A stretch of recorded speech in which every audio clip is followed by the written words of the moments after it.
Get your ears wrapped around the Golden State Media Concepts Basketball Podcast. All the scoop you need to know, from college basketball to the NBA and even March Madness. News of your rising stars, topics on and off the hardwood. This is the Golden State Media Concepts Basketball Podcast.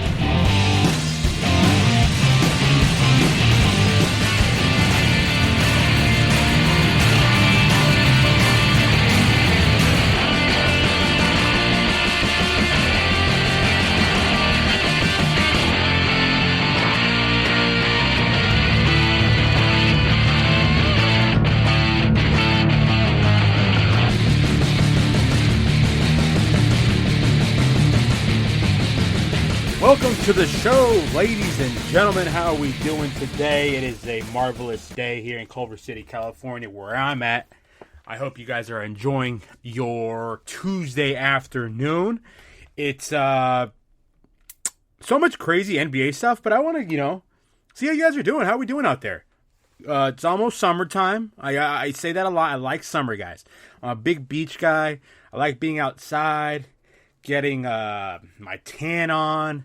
Getting in the ocean, it's always nice. You get to run outside with a short sleeve shirt. I started this running thing, guys. I'm thinking of maybe doing the marathon. I don't know. It might be crazy of me to be saying this. I'm thinking about it.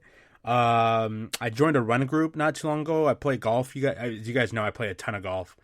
But I'm thinking about the marathon. I don't know. It could be in the future. But it's crazy. I started running the other day, and I felt something pop in I got hurt. Literally second weekend, I'm gonna do the marathon.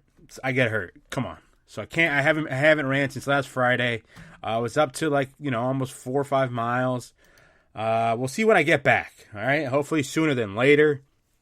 It's exciting. We'll see. Former athlete just needs some. My dad bod needs a little bit of work. I've been playing too much golf. Need to be a little more active. But hey, let's get to it. I got to get back to why you guys listen to me. I come on here, talk basketball, talk all the best basketball news. Let's get into it, right? So, I got some interesting stuff for you guys. I actually just put money on my Lakers yesterday. Bradley Beal, Bazemore drama. What else we got? Russell Westbrook breaking the record. A record we probably never thought would ever be broken. What else we got? Alex Rodriguez is not fully yet committed, or not committed, but they're still not, he still hasn't bought the Timberwolves, so Anthony Edwards has some time to figure out who he is. Some tough news also for the Celtics. Jaylen Brown is out for the season. That's a tough one. That's a tough blow for a team that I thought was struggling. And then LeBron James has another day off against the Knicks. Tomorrow is the official unveiling of the championship Lakers. So he'll be back tomorrow. Another day off, so we'll see how that goes. And let's lead in with that. Let's lead in with the Lakers. You guys know that's my team. I talk about them a lot. I've been up and down with them, right? They've been struggling a bit, and I said, hey, you hear all these people say, Eddie, they're going to be okay. Eddie, they're going to be okay.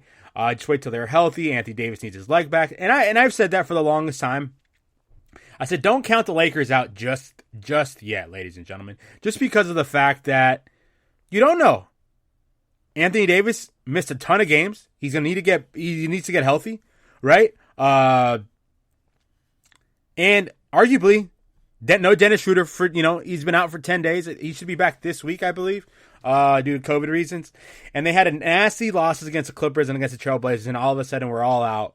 And then I kind of told myself, hey, if they play a good game against the Suns, I'm going to put my money where my mouth is. And that I did. And I've been saying this for the longest time. Guys, let Anthony Davis get healthy. Let LeBron get healthy. Let this team, let these bench players kind of play into their roles. Let them do what they do. Let them, play better basketball, basically, right? And so they did. They played Phoenix the other night. I believe Phoenix is the number. The standings change every day. They're either 2 or 1. Let's see. I think there were 2 because they lost. Somebody lost last night. So Phoenix is 2. So I said, let's see how they come out against Phoenix, and then let's go from there. So they come out, they kick. No one's hurt for the Suns. They have their full squad. Lakers come out, punch them in the mouth. Ball game. Anthony Davis has an amazing game. Anthony Davis plays out of his mind, and all of a sudden, Eddie puts pretty big money on the Lakers. Why? Call me crazy. Call me whatever you want. Call me whatever you want. You can call me. But I called my guy up. I was like, put some money on the Lakers. Championship.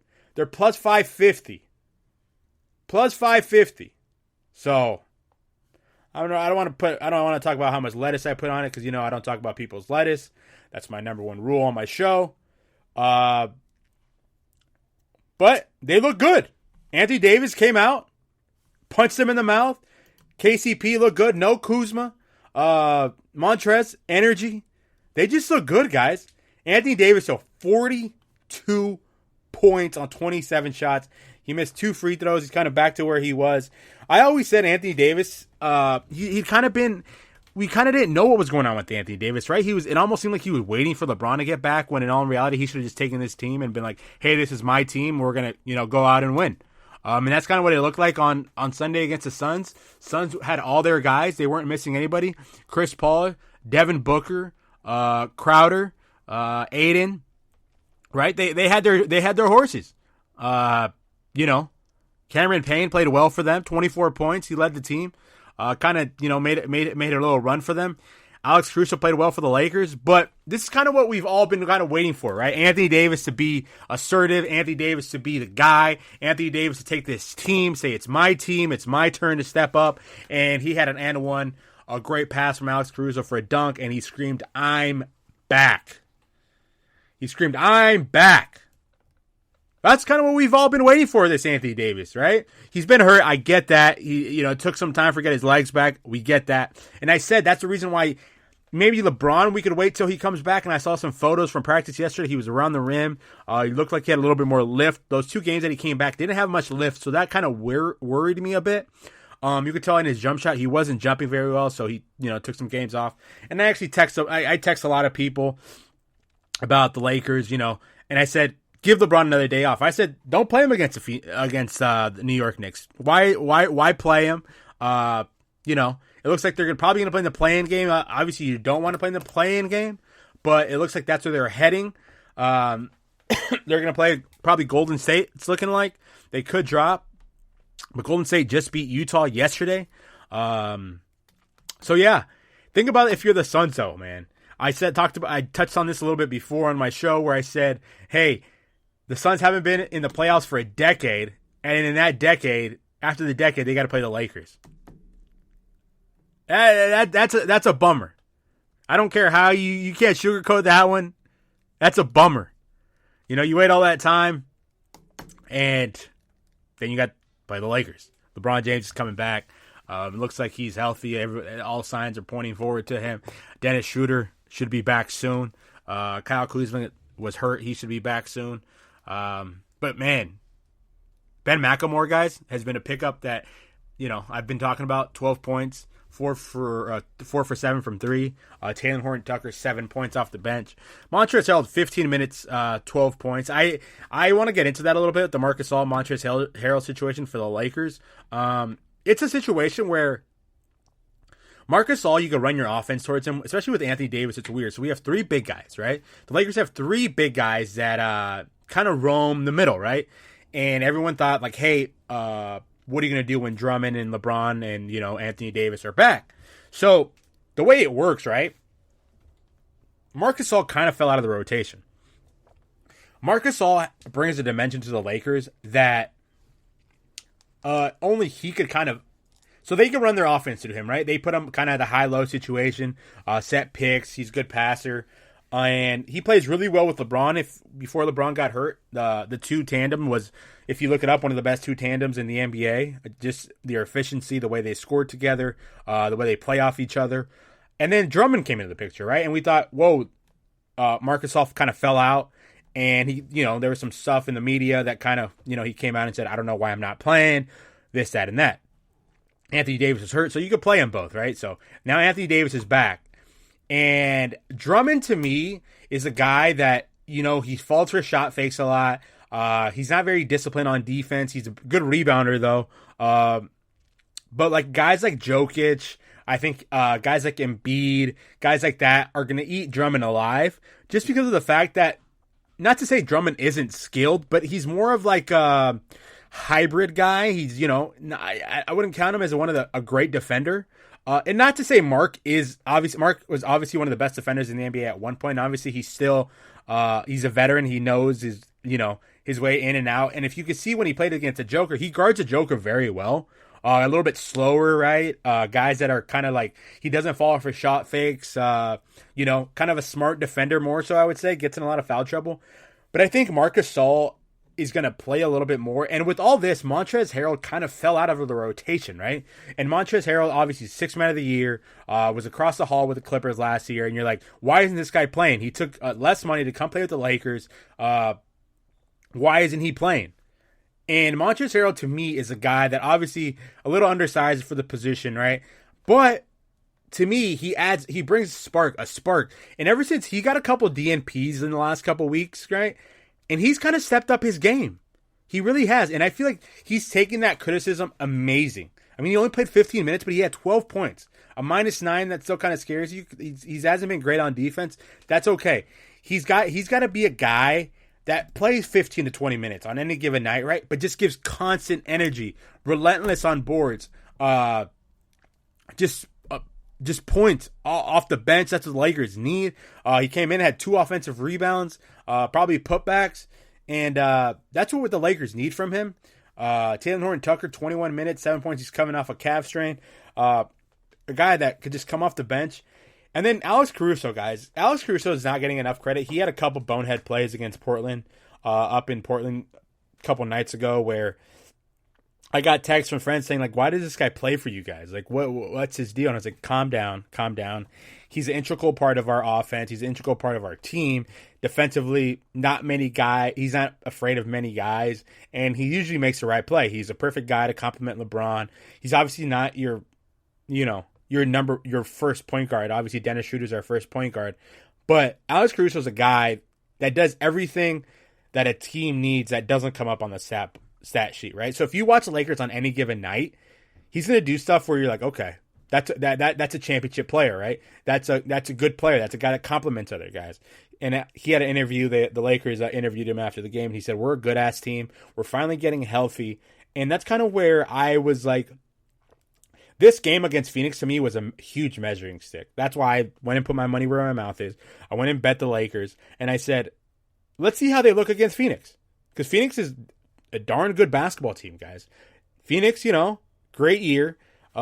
Chris Paul has elevated them. Devin Booker, Aiden, great ball club, right? So I said, let's see how they come out and play against Phoenix, and it'll give me hope to see how we go. Anthony Davis comes out, 27 shots. That's what we need from Anthony Davis. 42 points, 12 boards, 5 assists, 3 steals, 3 blocks, and 3 turnovers. That's okay. Plus 26. And guys, the minutes, 41 minutes. That's a lot of minutes for a guy who's coming off, a scary, I want to say the A word, but Achilles, right? Close there. They said it was a calf. That's scary. But he's getting his legs back. That's what the Lakers need. He had 5 threes. He settled for 5 threes. But he was the player that we needed him to be, right? He's finally looks like, he said his legs aren't heavy after games. He's finally getting his legs back. That's kind of what the Lakers wanted, right? Him to be in full stride once his playoff series came. And, good for the Lakers. They did that. And LeBron obviously was supposed to come back tonight against the Knicks. The Knicks beat the Clippers. And another Julius Randle played a hell of a ball game. And he's going to be inspired, guys. He plays the Lakers tonight. The Lakers traded him. Or they actually let him walk. So he's coming back to play his former squad. He's going to be inspired. He's going to want to win. Obviously, he's playing for a contract. So, his Knicks are finally in the playoffs. So he's going to come out and play. If you guys heard, that's my cat. He's trying to get into the house. He's, yeah, you guys hear that. What's up, Simba? Shout out Simba on my podcast. But, yeah, Lakers, they got me, guys. I put money on them. So, we'll see how that goes. They'll be playing on TNT tonight against the New York Knicks. We'll see how that goes. So, another thing I want to get to, Russell Westbrook. Oh, actually, I'll get to Russell Westbrook later in my show. I want to give him a segment to himself. But let's get to Kent Bazemore. So, Kent Bazemore, obviously, he plays for the Golden State Curries. And, you know, he said some things that, you know, I don't know, right? Yeah, I don't know if you really say it, and I don't know if he was kidding. Obviously, he said he was kidding, but I don't like stuff like that. You don't mess with injuries. So obviously, we all know Curry and Beal are kind of going for the scoring record, just kind of go after it. I don't know if they're going after it, but you know they're both in the running to get it. And they interviewed Kent Bazemore after a game. I don't know why they're interviewing him in the first place, but he said, what did he say? I want to get the exact quote for you guys. So he goes, Saturday night, he goes, then you, 49 points in 29 minutes, though, that's unreal, Kent Bazemore said, referring to Curry's output against the Oklahoma City Thunder Saturday night. Then you got guys hurting hamstrings trying to keep up, so y'all got to do some research on that. And obviously he meant Bradley Beal hurting his hamstring, right? And I never think you should talk about people's injuries, and maybe he was kidding, maybe he was right, whatever. Bradley Beal came after him on Twitter and said, you a straight lame. It's funny you say that because your man's admittedly checked my numbers before the game, but I'm chasing. Beal continued and put a clown tweet out on Bazemore, and how I feel about this. Bazemore came out and said, I guess you can't take a joke anymore, adding, I don't say anything to ruffle anybody's feathers. If you want to know what my loyalty to is with Curry, anyone out here chasing him, it's going to be tough. So, obviously, lighthearted comments, but, you know, I don't like it. Personally, I don't. Just because of the fact that Bradley Beal's... So, this is my thing with Bradley Beal. Bradley Beal has to do this to give the Wizards a chance. Like, he has to do that. And so does Steph. They both have to play at this high level to give their guys a chance to play in the freaking play-in game. Like, not even the playoffs, like a play-in game. They have to do this. So, for Bazemore to come out and say that, that's kind of like come on, man, your guys doing the same thing. Like, they have to play out of their mind because of guys like you that can't carry their weight. So, like, come on. Let's be a little smarter there. I didn't like that comment personally. I didn't. Bradley Beal's having a hell of a year, man. He's going to be tough to keep off. Obviously, they're having a tough year up in, you know, Washington, trying to make the play-in game. But they might. It's going to be tough to keep Bradley Beal off an all NBA team this year. He's been playing really well this year. Putting up great numbers with Russell Westbrook, who obviously just broke the record, and I'll talk about here a little bit more. Bradley Beal's a hard-playing player, too, man. He's one of the best scorers that we have in the NBA, St. Louis guy, tough guy, Florida Gator alumni. But, man, he's a baller. I don't know how you could knock somebody for, you know, obviously Steph's having an amazing year. I don't want to even knock that because he's just playing great basketball. I was one of the guys that kind of said he was done after Clay and, you know, KD left, and I thought Steph was struggling without him, and he's single-handedly showing me that he could still be an MVP in this league. He could still score. He could still shoot. He could still lead a team to be great. You know, I got people in my mentions every time the Lakers lose or the Warriors win or Steph has a big game, people are coming at me. And that's okay. I love that. I love being able to talk to people like that.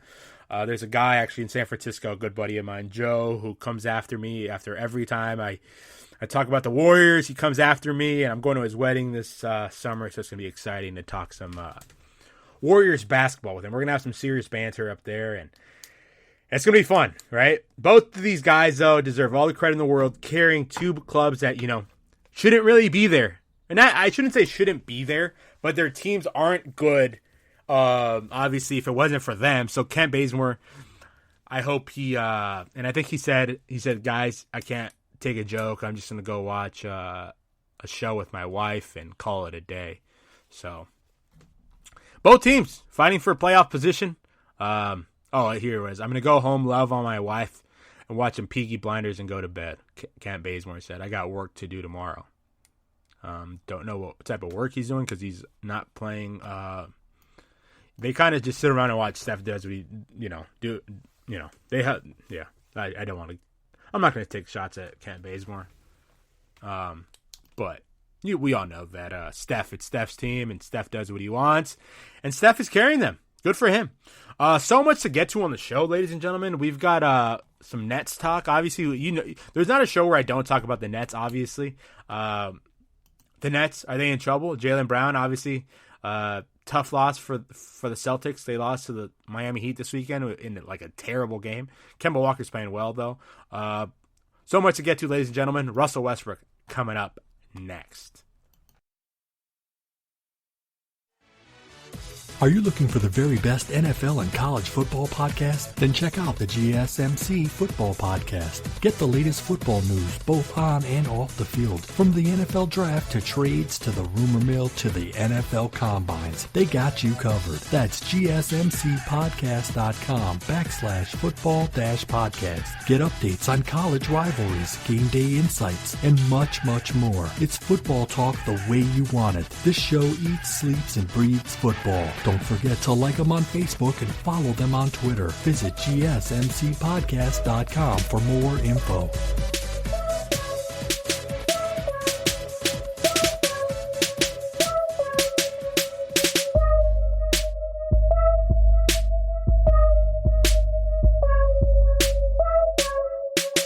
How do we do, ladies and gentlemen? We're back for segment 2.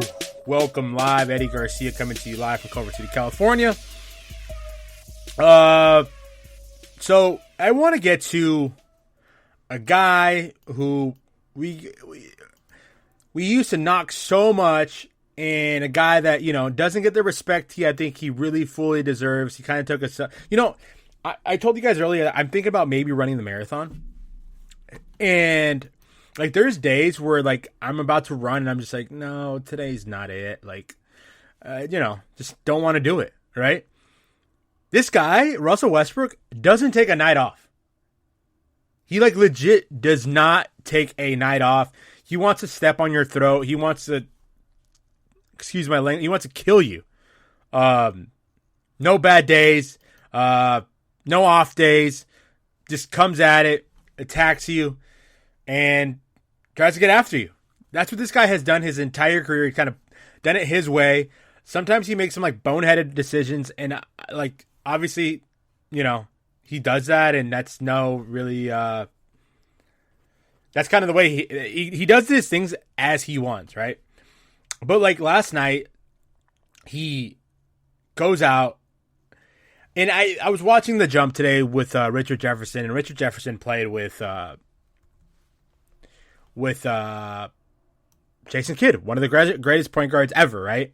And he goes, man, Jason Kidd used to have these nights where we're like, man, he used to have a triple-double. He's like, man, you could break the record.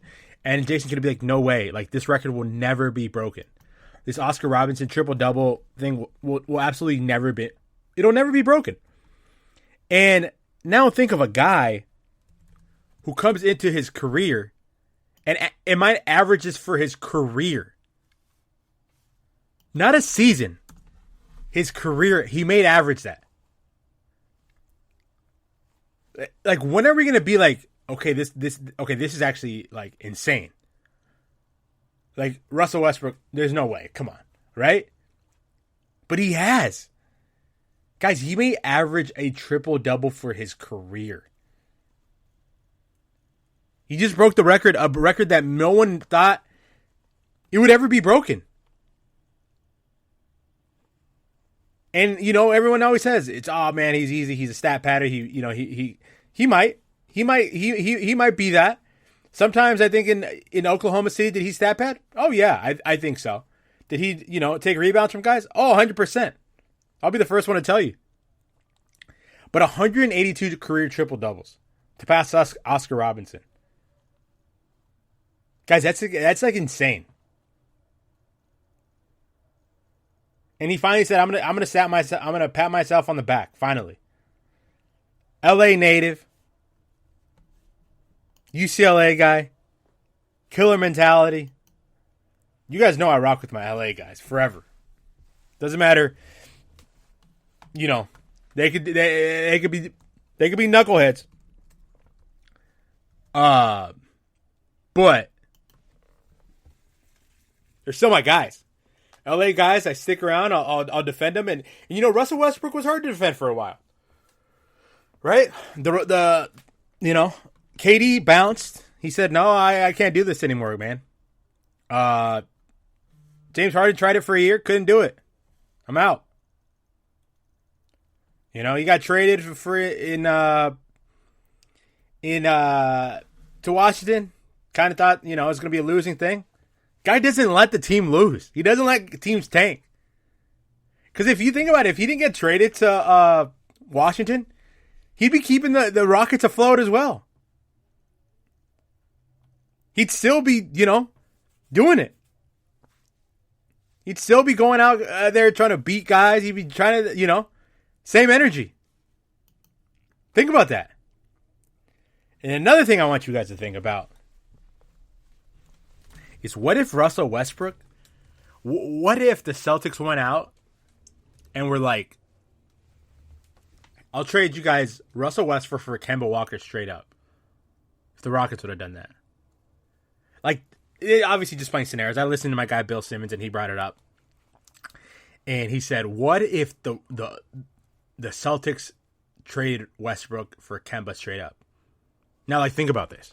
So I was like, you know, think about that. Guys, a guy with like a will to win. Obviously, he takes a lot of bad shots. But think about the position he'd put Tatum and Brown in. Like, think about the pressure that they would be off their shoulders. Obviously, you know, he does make some bonehead plays. Like, you know, turnovers. He's probably going to be he averages 5. Any night, he's going to give you 5 turnovers. Like, you just know he's going to give the ball away 5 times. But, like, the energy that he brings, the will to win, like, the tenacity. Like, he's not going to let your team lose. I hope you know that. Like, he's not going to let you guys, and if you guys are losing, he's going to try to do everything in his power to win. Like, that's his game. And there's always this, like, stigma about Russell Westbrook. Like, guys don't like to play with him. But his teammates, like, absolutely love him. He hangs out with the rookies. He hooks them up. He takes care of them. Like, if you talk to any Russell Westbrook teammate, they love him. Obviously, I don't know about Kevin Durant. I don't know about, you know, James Harden, whatever. Guy's a 9-time All-Star, 2-time scoring champ, 2-time assist champ, 9-time All-NBA, All-Rookie team, 2-time, All-Star MVP, and MVP of the league. And I started to think, like, hey, he's got an argument. But I'll get into that here in a second. Let's get back to Russ. So Russ breaks the record, right? RJ said that story about, like, you know, Jason Kidd being able to, like, have a triple double. Like, man, go for that record. You know, they always talked about it. He's like, man, you know how hard this is? Not only do you, like, have to score, not only do you have to rebound, but you need to put other people in the position to succeed. And on a bad team like Washington, guys, that could be hard. You know? You're passing, and then the guy has to score. That's what an assist is, obviously, right? Like, that's crazy. You know? Leading his team back to wins. It's not easy. He's only 32, too. And his draft, people were talking about his draft the other day. Like, some guys at the end of their career in his draft. He's still playing at a high level. He's still playing at it. Guys, he's arguably playing at an elite level right now. And obviously the shooting numbers aren't there, right? Defensively, sometimes he can be lackadaisical, right? In the playoffs, sometimes he could disappear. But you know he's going to play hard. That's one thing about Westbrook, guys. He's going to give you guys his all. And I think we've got to start respecting it. What he's done, guys, you know, they probably said that about Oscar Robertson, may never be broken. But he's still got maybe like He's 32. I don't know, maybe what? I'm going to say, let's say maybe like... So he's 32, maybe play till he's like 36, 35. Right? He's still got a big contract till he's like 35, I want to say. So let's say maybe till like he's like 36. So he's got 3 more years, 4 more years. I don't even know. He might have more than that. If he could do like what Melo did, is kind of like change his career around, kind of like, play a different game, play a whole different style. I don't know if that's like possible with him, to be honest with you, but you never know. But like, he's still got a lot of time left, and he's only going to add to this. So like, that record stood for like 40, 50 years. This one might stay for another, like, I don't even know. In my lifetime, I'm 27. I don't know if I'll be able to see that. I don't. It's crazy. But then now let's get back to what I read about that, right? So I read, hey, is LeBron the best point guard of ever? And we always want to give it to Magic, right? Magic's a guy, Magic's a horse, Magic is this, Magic is that. But like, think about LeBron. And I don't want to get too crazy with you guys, right? Like, I don't want to be like, oh, he's a guy. But guys, is he the guy? Like I'm not saying he is. But when I heard that, I was like, like, German Shepherd wise, he put my ear. I was like, oh, is he the best? Don't have the argument with me. I'm the last person you want to have that argument with. Because to me, you could make that argument. You could be like, okay. You have a point there, Max. Like, I hear you. Hey. No guy, everyone says LeBron's a, but what's LeBron, like, what's his game known for? He's like known to be a passer. He's known as a pass first guy. He's not a scorer. He has to, sometimes he is that just because his team, like, needs him to be that. LeBron's whatever his team needs him to be. But, like, a guy that, like, he looks to pass more than anybody. He likes to get his guys involved. He gets his guys involved, and then he gets going, right? He's been knocked his whole career for being like why does he pass the ball for big shots? Because he'd rather get a great shot than a good shot. A contested, Would you rather have like a guy, a hand in his face, or a guy wide open in the corner? That's he's been knocked for it. But like, look at this, LeBron, 5, 7, 6, 6, 7, 7, 8, 7, 6, 7, 7, 6, 6, 8, 9, 8, 10, 7. Those are his assist numbers in his career. And obviously he's averaged 27 in his career, points. But he's averaged 7 assists too, 7.5 assists. Gets his guys involved. And you got to also think about LeBron. He makes a lot of hockey assists. So he'll make that pass before, he'll get a guy open before he passes. He knows the play, what's going to happen 2 plays ahead. No one, runs a break like him. He's going to try to facilitate. He's going to try to get guys open. That's his game. Like, is he the best point guard ever? I think it's got to be a discussion. I think the book is open. Like, think about it. I'm serious. No, like, people are like, I think he's the greatest player ever. But assist guy? Hey. Last year he led the NBA in assists last year. Active he's second. Career he's 8th. Guys, it's something we gotta.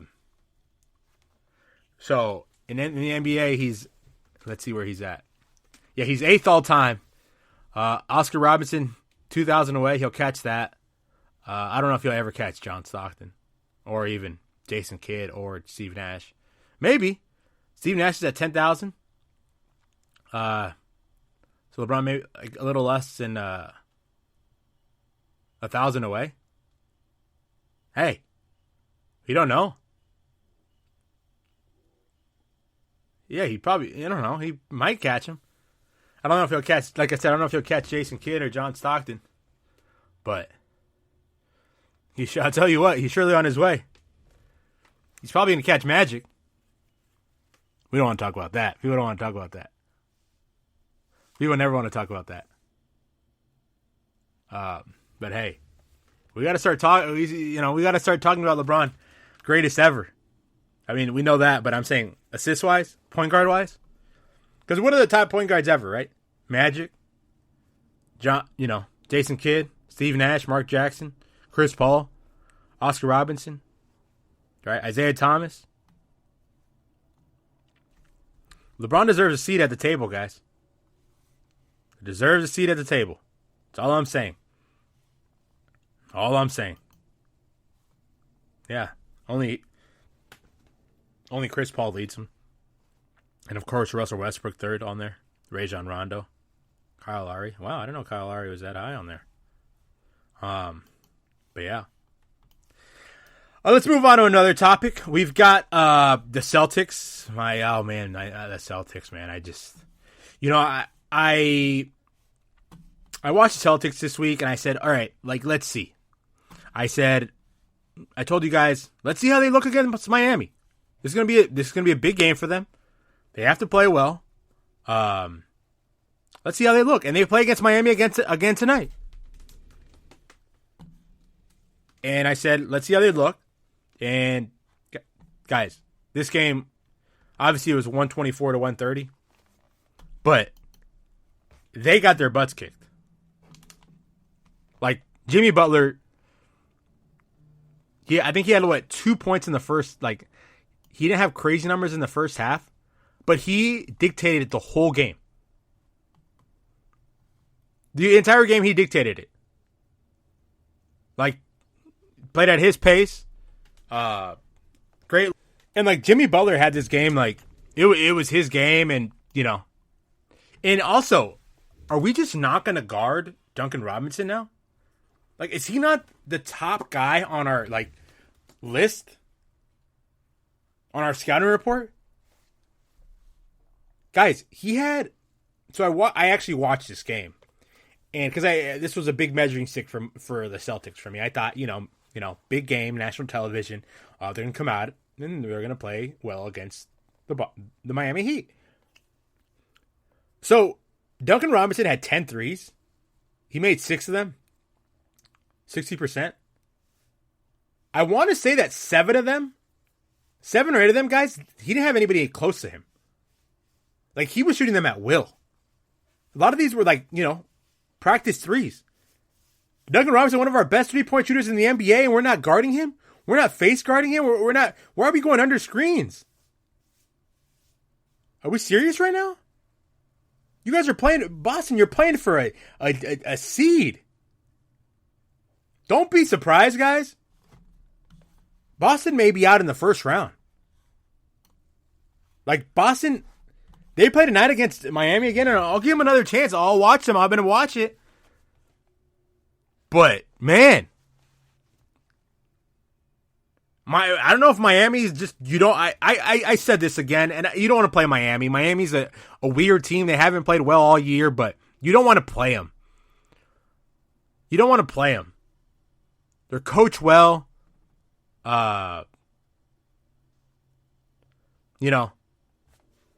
Jimmy Butler's kind of playing his own. Tyler Hero's not playing great, but you don't want to play. That's a team you don't want to play. You don't want to play him. Bam Adebayo, 20 points. Jimmy Butler, 26 points. Trevor Ariza is 19 points, one of the best wings. Kendrick Nunn, 12. Duncan Robinson, 22. Tyler Hero, 12. Dragic, 9. He struggled. He's been struggling all year. Dedmon, 6 points off the bench. But David, I don't know, man. Celtics. Jason Tatum, 29 points. And no Brown now? That's going to be that's your second best player. Obviously, they had a crazy stat the other day. If I told you that, what's his name? Why can't I think of his name? Kemba Walker was a top leader in the NBA since the All-Star break. Would you believe me? He is. He's playing well. But it might be too late for them. I'll get back into them too. Greg Williams, 2 points. I thought, Neesmith, I think he's for real. This Neesmith kid, 16 points off the bench. Pritchard, 8, no points. Tristan Thompson, 32 minutes and 2 points. That's not going to cut it. Obviously, he's not, 12 rebounds, but that's not what... I'll get into the Celtics a little bit more after this break, guys. I got power rankings coming up. I've got more Celtics talk. I got some Brooklyn talk. So much more to come. Hold on. I'll be right back. Tired of searching the vast jungle of podcasts? Now listen close and hear this out. There's a podcast network that covers just about everything that you've been searching. Hey! The Golden State Media Concepts Podcast Network is here. Nothing less than a podcast bliss with endless hours of podcast coverage. From news, sports, music, fashion, cooking, entertainment, fantasy, football, and so much more. So stop lurking around and go straight out to the Golden State Media Concepts Podcast Network. Guaranteed to fill that podcast itch. Whatever it may be. Visit us at www.gsmcpodcast.com. Follow us on Facebook and Twitter, and download us on iTunes, SoundCloud, and Google Play.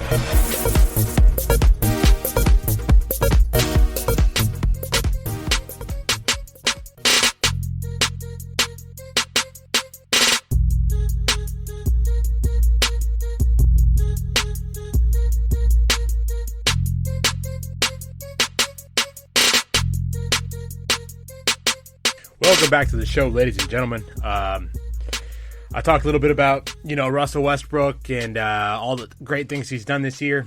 And then I talked about the poor Boston Celtics. I'm watching the game right now live. They've got some funny situations, man. They've been plagued all year with injury. And it's tough, to play with injuries and guys being out all the time. And I was watching I'm watching the game here live.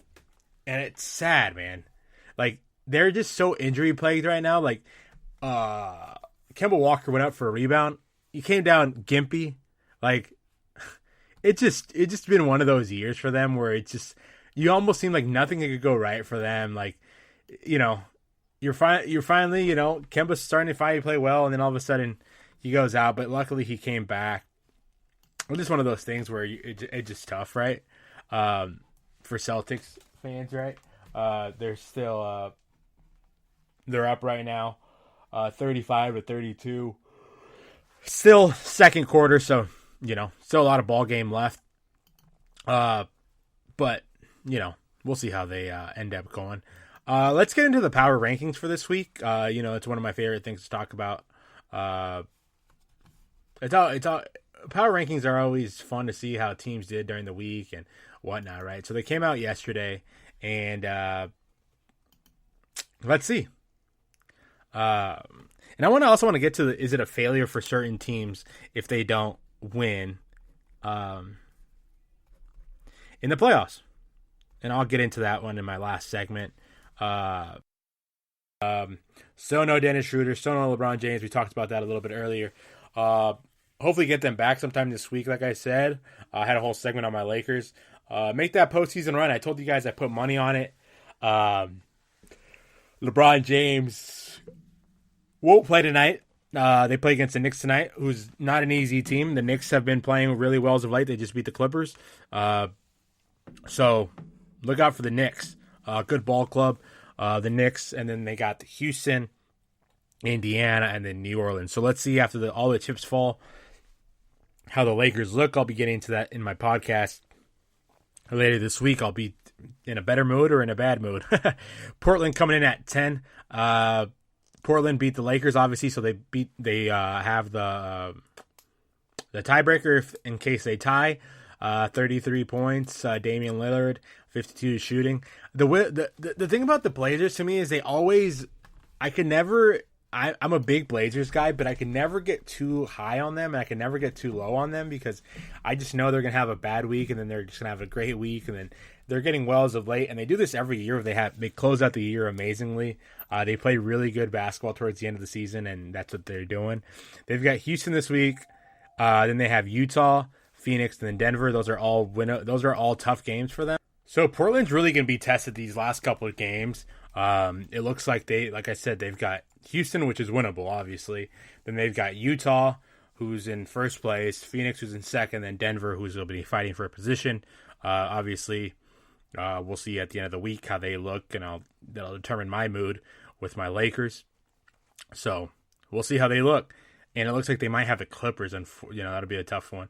Dallas Mavericks coming in at 9. Last week they were at 10. Kristaps Porzingis has missed 6 games with the soreness in his right knee, but it's really weird with them. They've played well without him.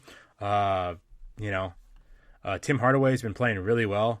He's averaged 27 points and 52% from 3 since he's in the last 6 games. So Dallas is they go as they say Porzingis may be back at the end of the season. So these last couple games, but Dallas kind of goes as Luka goes, right? They kind of sometimes you wonder if they're too Luka dominant, but when Luka doesn't show up, they're like, if Luka doesn't play well, they lose, and if Luka plays amazing, they play well. But surprisingly, if you look, I looked at numbers. Crazy stat the other day. The Dallas has played the best basketball since the All-Star break. They've won more games. So, I mean, whatever that means, right? They've just been playing well as late. Luka, never count him out. He's a baller. He's young, and I think if he wasn't, should have been in the MVP conversation if he didn't start off so slow. But started off a little bit slow, out of shape. So, Dallas and the Mavs. Dallas Mavericks coming in at 9. Luka. They got Memphis this week, very winnable. They'll be playing hard. New Orleans, who you never know what you get. Toronto, who's been playing really well as of late, and then Minnesota, that you just really don't know what you're going to get. Right? Coming in at 8, we've got the New York Knicks. The Knicks won a big game against the Clippers they beat the Clippers at Staples Center. Another very good performance by Julius Randle. They play the Lakers tonight. We'll see. I like their chances though. They've been playing really well as of late. We'll see if they avoid playing one of the East top 3 seeds. In Brooklyn, Philadelphia, or the Bucks. We'll see how that goes. They play the Lakers, San Antonio, Charlotte, and Boston. So, these are all good games coming up and down the stretch for them. Luckily, this is their last one on the road, and then they're back at home against the Spurs, Charlotte, and Boston. New York, though, man, this has been a great year for them. I've talked about them a lot on my show. It's a good year for New York basketball. Good to have them back. They're playing really good basketball as of late, and it's good to have the New York Knicks back in the postseason. And actually, I was reading something the other day. And the Knicks still dominate New York like I said they did. So we'll get more into that a little bit later. The Clippers coming in at 7. The Clippers, obviously, they lost to the Knicks, like I just said a little bit earlier. They're getting closer to full strength, though. Kawhi Leonard, I'm still not really sure what's going on with him. It's that foot injury they're saying, but I don't know. Hopefully that he could turn it into form here in these last couple games. Sunday's loss against the Knicks was a tough one. They've lost 4 of the last 6. But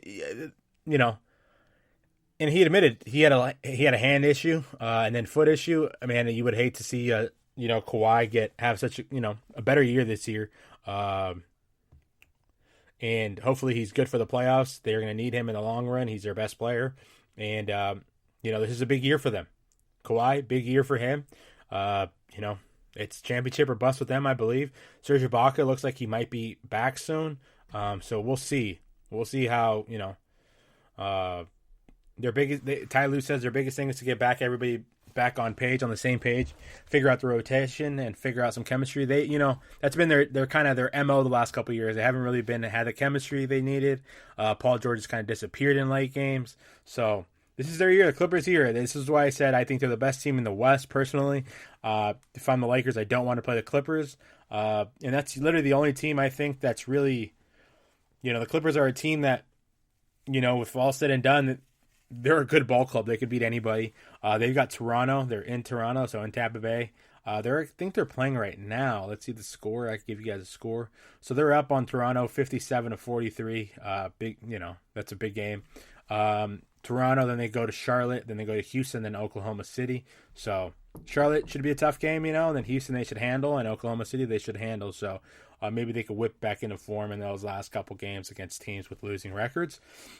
The Denver Nuggets coming in at 6. Denver has stumbled a little bit as of late. I was watching the game against the Nets the other day, and they had the lead, and they blew the lead.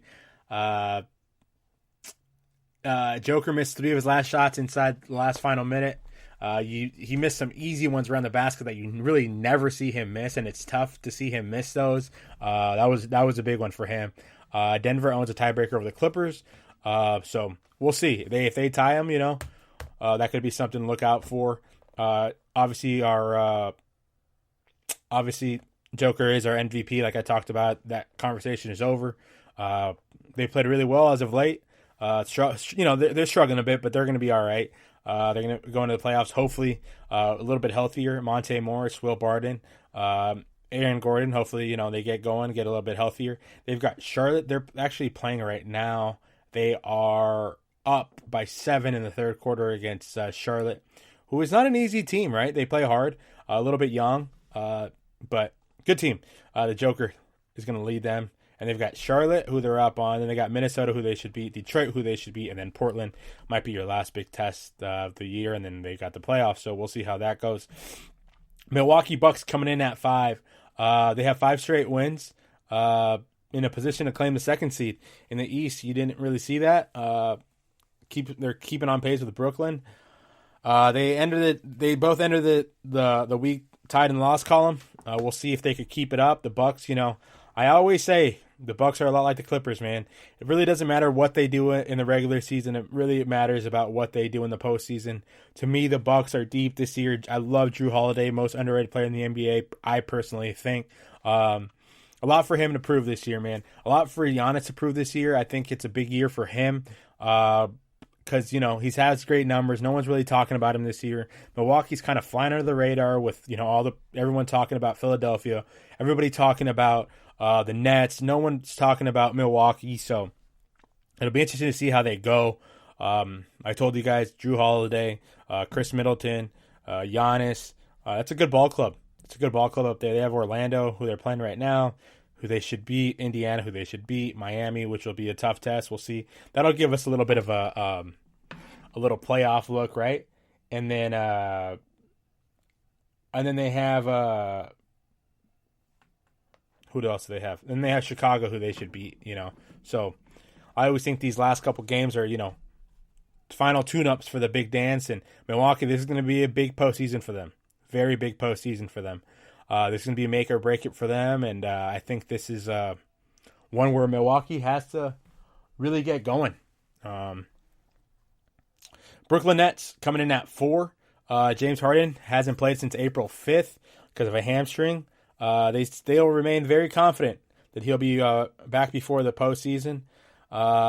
He said he plans to play a couple games, whatever that means. They play Chicago, they should win. They play San Antonio, who they should win. They play Chicago and Cleveland, all tune-ups for the big dance for them, and maybe they could figure something out late. I told you guys, James Harden was my MVP at one point in the regular season, just because he was playing so well. He was doing everything for the team that they needed to do, but obviously hasn't been there lately. So we'll see how that goes. Kyrie Irving, big. The thing about the Brooklyn Nets is those teams never win in their first year, and this is their first year. And this has been a weird year. A lot of injuries. Kevin Durant coming in and out of the lineup, Kyrie in and out of the lineup. The thing about them is they're relying on Blake Griffin playing big minutes, and I don't know how much I trust that. I love Blake Griffin, but I don't know if I'm going to trust them with playing such big minutes, so we'll see how that goes. Brooklyn coming in at 4, Chicago, San Antonio, Chicago, and then Cleveland, all very winnable games for them. Could be a nice tune-up, Phoenix coming in at 3. They were at 1 last week for me. Phoenix maintains Chris Paul, who looks like been leading them. No pressure, but they lost to the Lakers. And after that game, I decided to put some money on my Lakers. Call me crazy, call me whatever you want.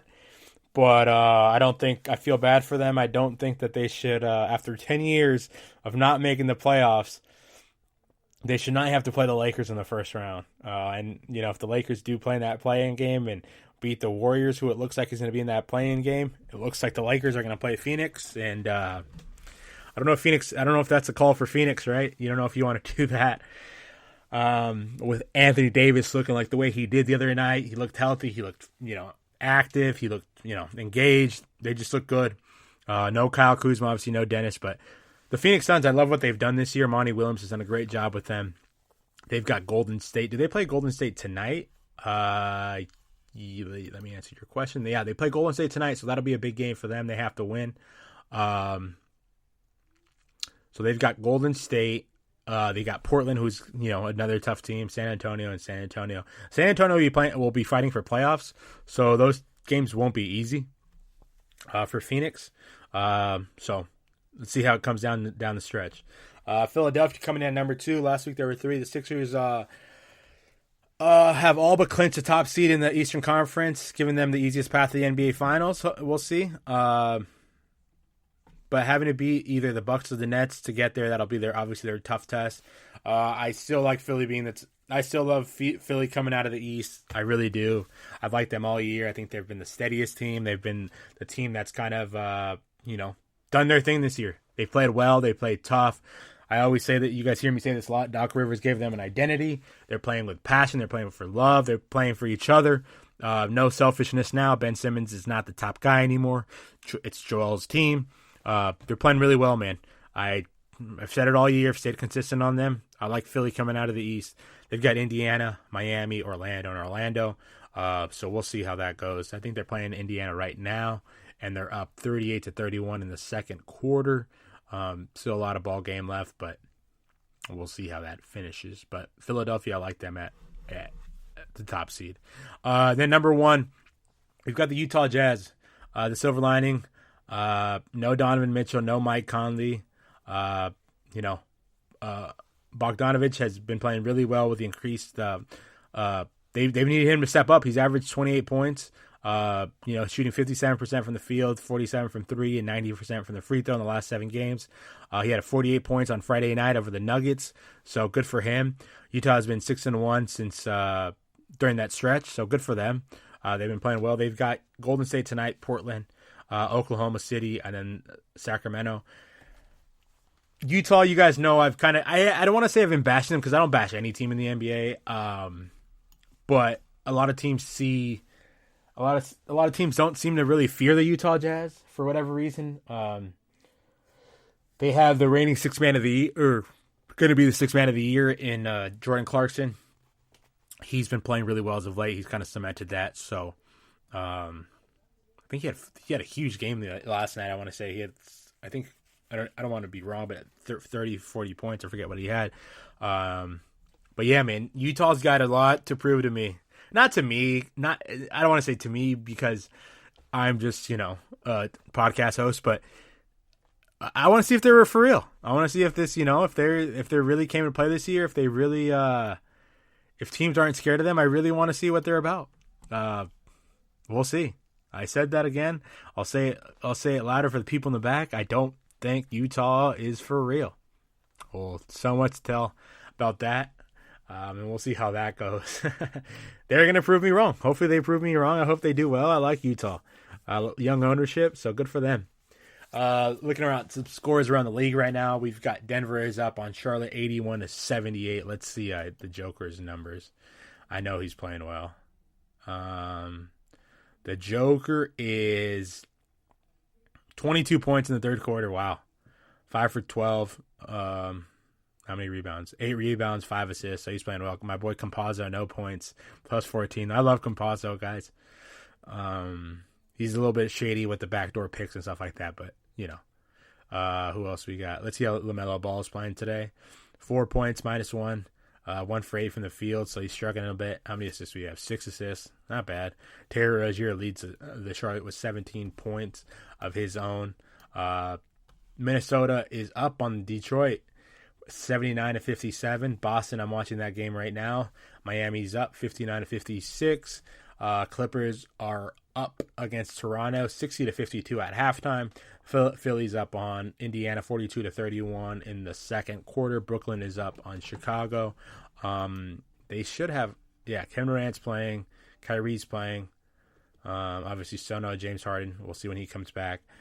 Dallas is losing to Memphis. That game has some playoff implications for Memphis and for Dallas. Orlando plays Milwaukee later tonight. Should tip off in about 17 minutes. Who else we have? Golden State against Golden State plays against Phoenix Suns. Playoff implications. Oklahoma City plays against Sacramento. That has nothing to do with nothing. We've got some. I want to tell you guys who has the most to lose this year in the playoffs coming up after this break. This is your ultimate stop for everything sports. The Golden State Media Concepts Sports Podcast. Should I say more? From the NFL, MLB, the NBA to MMA, it's all in here. The Golden State Media Concepts Sports Podcast. Listen now.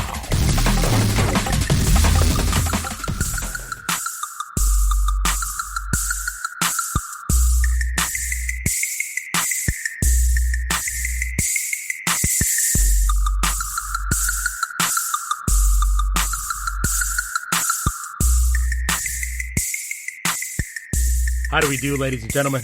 We're here back for our last and final segment. We've got. I want to get into this. Which teams? Is it a failure for teams that this year in the playoffs? Which teams have the most kind of leeway? Which teams don't have much leeway? Right, what do we have to expect? So that's what I want to see here, right? So obviously there's some teams that that are making the playoffs that still are young, maybe like a year behind, but there's some teams that have some pressure on them, and I talked about this a little bit earlier. So we'll start in the Eastern Conference, right? So the Philadelphia 76ers, obviously new coaching staff, new. Let's start from bottom to the top. Teams that are eliminated, Detroit, Cleveland, Orlando, and Toronto are all eliminated. Chicago could mathematically still get in, but I don't think they will. The Wizards. So the Wizards, I want to talk about the Wizards, right? Not a year where they thought they were really going to do anything this year, right? They obviously traded for Russell Westbrook. That was kind of like, I don't know what that really was for them, right? If anything, it's like a good thing for them. I think both teams quietly won that trade. They're still young. I don't even know. Maybe they could add a piece. Maybe this whole Russell Westbrook, Bradley Beal thing could work. Obviously, Bradley Beal didn't want to leave. He said he wants to build in Washington, so maybe they could still build around that. Who knows? So we'll see about that. Indiana Pacers, right? They're kind of they're one of these teams that like no one really pays attention to. No one really, it's a good ball club, I guess, but not much to look forward to. They're still young, so. I don't know. I don't really know how to describe them. Charlotte, overperforming. Charlotte, obviously LaMelo Ball. The Warriors wish they could have that draft over again. LaMelo Ball, I think it's great for them to be young, fun team. I think this will benefit them in the long run. Terry Rozier, PJ Washington, they've got a hell of a ball club. I think they're still a couple years away, maybe a couple players away. But Michael Jordan, this is a great thing. Maybe get some playoff experience for them. And things are trending upward in Charlotte. That's good for them. I really look forward to the Charlotte in the next couple of years. Boston to me, obviously, I don't think they're going to do much this year. I'm watching the game right now. They're in halftime. They are I think they're down by 2, I want to say. No, they're down by 6 now. Wow. They were down by 2 when I last turned it on. But Boston, to me, guys, if they don't win this year, Kemba Walker has seemed to not be able to stay healthy, not be able to stay on the floor. No Jaylen Brown. Injuries have really done them wrong. COVID has really done them wrong. But Boston has kind of done everything in their power to get these first-round picks. These first-round picks really aren't hitting. So I think, guys, they might be out in the first round, to be honest with you. Don't be surprised if they're not out in the first round. I don't see them getting past right now. They're set to play the Brooklyn Nets. They might get swept, guys. They might very well get swept. They're going to need to play, no Jaylen Brown, like I said. So I'm going to expect a lot of movement in Boston if in the first round exit. Danny Ainge does not like to sit on his hands. Expect movement there. Expect it. I don't want to go as far as saying Brad Stevens out, but all I'm saying is don't be surprised. That's all I'm saying. Don't be surprised if they start moving some pieces, or obviously Marcus Smart I think is gone after this year. But yeah, they need some movement. They've tried it for too long, right? Miami Heat's finally hitting stride. I think, guys, they're a team where, obviously, Eastern Conference, they were in the finals last year against the Lakers, obviously, and they're playing really well as of late. And I think that culture, Jimmy Butler's got, Tyler Hero got a year older. He's now on Scouting Reports. He's obviously having a down year. Duncan Robinson's playing well. Dragic is kind of taking a step back. But, they're playing really well as of late. But Miami, right now, they're set to play against the Milwaukee Bucks, who I think would be a great matchup. I would love to see that. Bam Adebayo, Giannis, Drew Holiday, Kendrick Nunn, Jimmy Butler, Tyler Hero, Covington. A lot of good basketball players. Chris Middleton. That would be a hell of a matchup. I want to see that. Really, I want to see that a lot. That's a matchup that I do want to see. I think it'd be a dogfight. I think it would be great. But Miami, if they lose, I don't think it's a bad year for them. They've had a weird year. But look, I've talked about this before. Look for Kawhi Leonard. That name, obviously Victor Oladipo's there, but look for Kawhi Leonard if the Clippers don't win, and I'll get into the Western Conference here in a second. But just remember, Kawhi Leonard, Miami Heat. I like that a lot. Atlanta Hawks, obviously they're a year ahead of schedule, maybe 2 years ahead of schedule. Trae Young is kind of taking a little bit of the dumbness out of his game. He's obviously still, terrible on defense. He's got to get better there. But, Atlanta Hawks, look out for them. They may be a year or two short. Look out for them, though. I think it's a step in the right direction for Atlanta. Obviously, Rajon Rondo didn't work out, but the trade to get Lou Will, he's playing well. Collins is playing well. Looks like they've got something going there. Hunter's playing well. So just, a year ahead of schedule. Another team that's a year ahead of schedule to me right now is the New York Knicks, that's who they would play in the playoffs, right? Hawks against Knicks, I think it would be fun. But I would honestly, Bill Simmons, I listened to Bill Simmons a little bit too much, and he's kind of told me that the Hawks would beat them. I don't know if the Hawks are good enough to beat the Knicks. I don't know. But the Knicks, like I said, ahead of schedule. Julius Randle's done nothing but great things for them. I still think they need a superstar. I still think Julius Randle's not a superstar. I think they need one more big star in New York. And after this season, I think it won't be easy to attract them, but it'll be easier to attract a superstar there. So any playoff experience they get, I think is good for them. So yeah, look for New York. This is a great for New York. I just see it going uphill from here. Good for the young guys getting playoff experience. Baisley, Randall, obviously, Derrick Rose. It'll be fun to see him in the playoffs too. New York deserves it. New York will be fun to watch in the playoffs. And then we've got as Celtics and Miami. I have it going as I record. So, yep, another turnover for the Celtics. Milwaukee, a team that I think has put their chips in the middle of the table, all money in. Guys, they've got to make noise. These first, second round exits, they can't be doing that. They need Western Conference Finals. They need to be in the finals. This team is built to win now. Giannis, Drew Holiday, Chris Middleton, Covington. Guys, this is a good ball club. great ball club, and if they don't win, I hate to say it, but Budenholzer might be out. Look for them to make some moves too. It's tough to say this, but usually when a team that's expected to win doesn't win, usually the coach is gone, right? And the coach has been there for a while, so they're like a lot like the Clippers, guys. No one really cares about what they do in the regular season anymore. They could go into that 2 spot. They're obviously a game behind the Nets, so look for that. They could. I don't know. Look for them. They might be shaking things up out there. They don't win. Got a lot of pressure, the Bucks do. Giannis has a lot of pressure. The Brooklyn Nets, obviously, most loaded offense we've seen in a lot of years. Great ball club. Steve Nash, first year, he's taking them to all these great wins. We'll see how they end up doing, right? Brooklyn Nets, second seed. I still, it's their first year. You never really see them. You never see teams after their first year win championships. They obviously they have the firepower to do it. Kyrie Irving, James Harden. Somebody's not going to be happy. I feel like they're always, but we'll see how that ends up happening. I still think it's the first year of this, so they've got 2 to 3 years to win something, and I think they will. Philadelphia 76ers, first year with Doc Rivers. Pressure's on them though. They finally figure themselves out. They run the coach out last year. They get the coach they want. Joel Embiid had a monster year. I still have them coming out of the East. I might put money on them. We'll see how I feel about them here in a second. But don't be surprised if I tell you come on the show maybe this week and I'm like, hey guys, I put some more big money on Philadelphia. I obviously put money on the Lakers. I'm sorry. So we'll see. Philadelphia though, first year, so I still think they have some leeway. So the teams that I think to have the most pressure this year to win are the Bucks.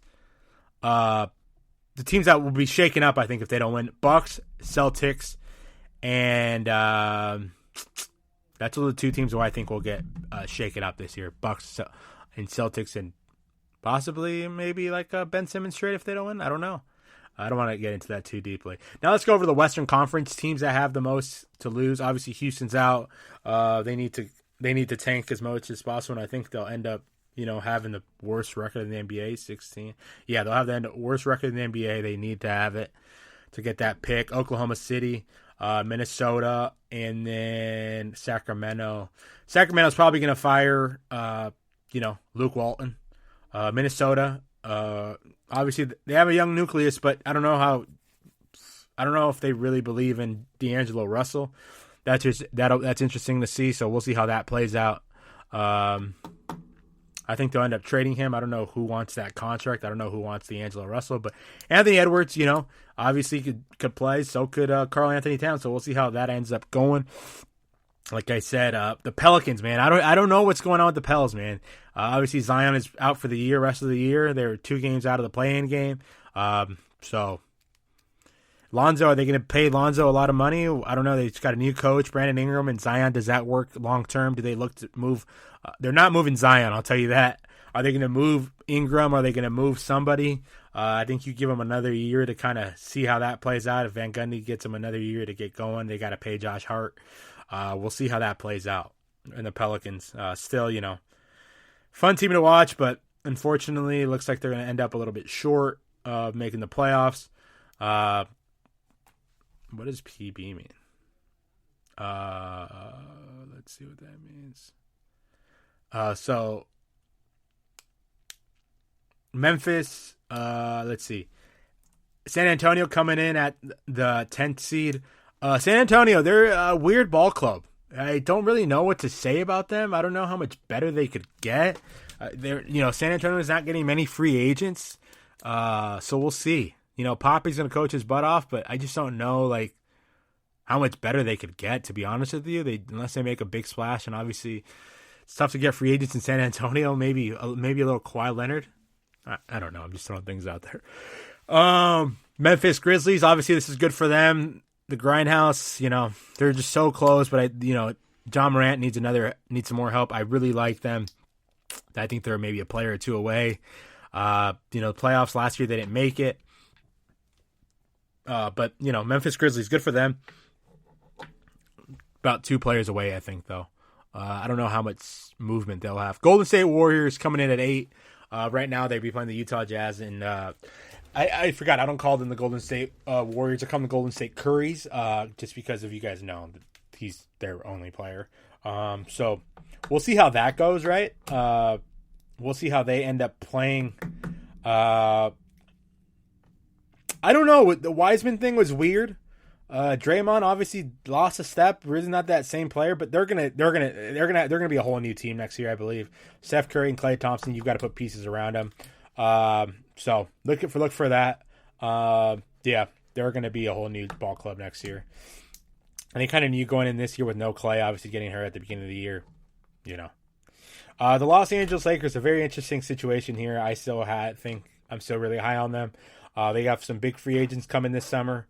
So we'll see how that ends up shaking out. Obviously, they have their core of Kuzma, LeBron, and Anthony Davis locked up. So Dennis Schroeder will be interesting to see what happens. The Lakers offered him. He said no. I think he's going to end up going maybe to like Chicago, maybe like New York. I think he's going to chase the money. Good for him. I think they should chase money. I always, my rule, I don't talk about people's lettuce, but if you have a chance to make it, you're not in the NBA for very long. Go make some lettuce. And I think the Lakers will, find a way to get it done. I don't know if Montrezl Harrell will sign. He's got a player option. Andre Drummond, obviously.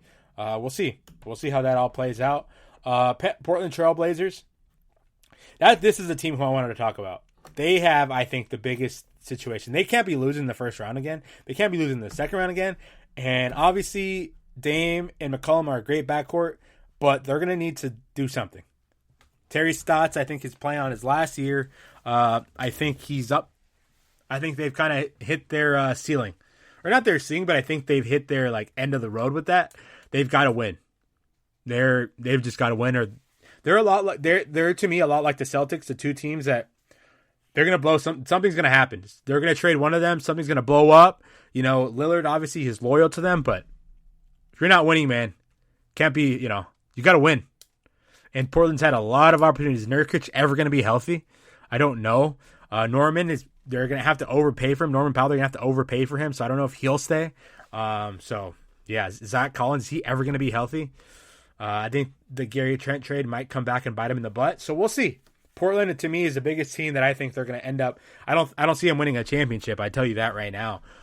So I think they might be right now. They play against the Clippers. That's a tough one. Obviously, no one wants to play the Clippers right now. Clippers are tough. So don't be surprised if they blow that up. Then we got Dallas, another team who I think is one of these teams that might be blowing things up as well. They don't have much Luka. They're very Luka-centric. Porzingis is always hurt. Is he ever going to be healthy? I don't know. Rick Carlisle, I don't know if, great coach, but they're a lot like Portland to me.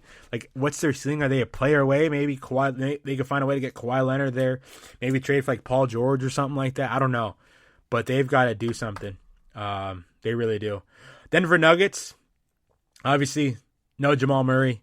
Got banged up, so I don't know how high their expectations are this year with just the Joker. Obviously, Aaron Gordon, traded for Aaron Gordon, Michael Porter Jr., they're going to have to make a decision on him. They're going to pay him big money, but I think they will. He's finally coming into his own, so I do like Denver. Just don't see him making that far of a push this year just because their top dog is out. Clippers at 3. Clippers are a team to me. I put them in the same category as the Bucks. Guys, you have to win. They're a championship or bust. Last year, it was their year. Blamed it on the bubble. What's their excuse this year? They don't have one.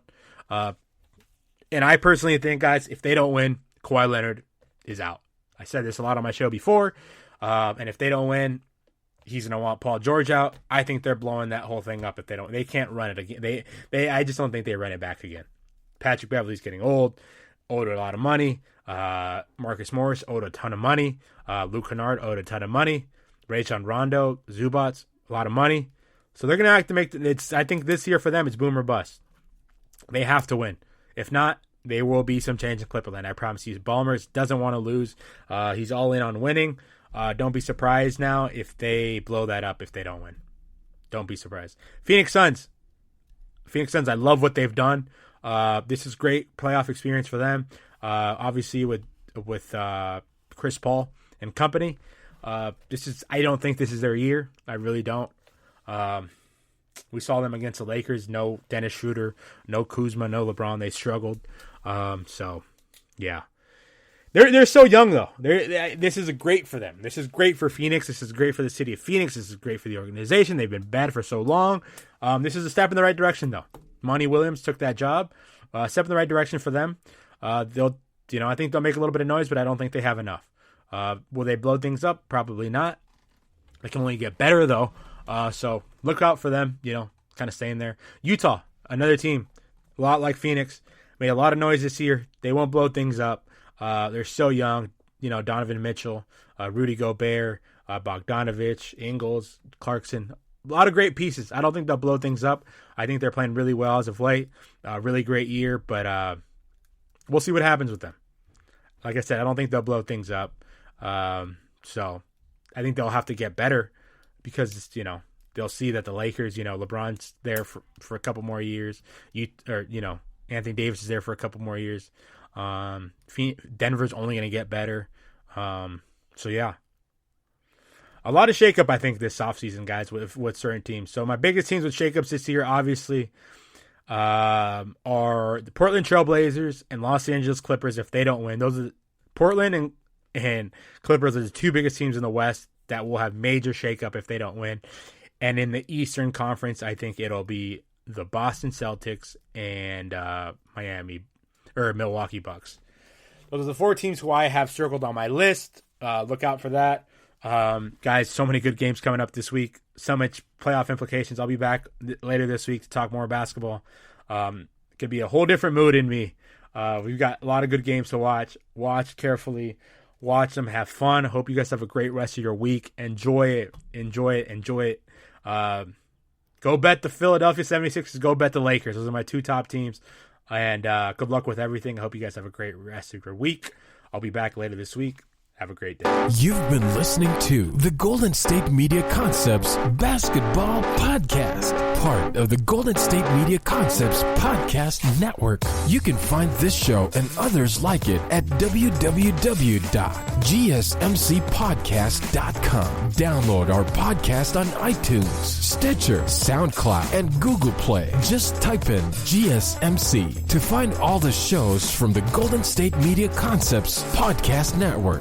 From movies to music, from sports to entertainment, and even weird news. You can also follow us on Twitter and on Facebook. Thank you, and we hope you have enjoyed today's program.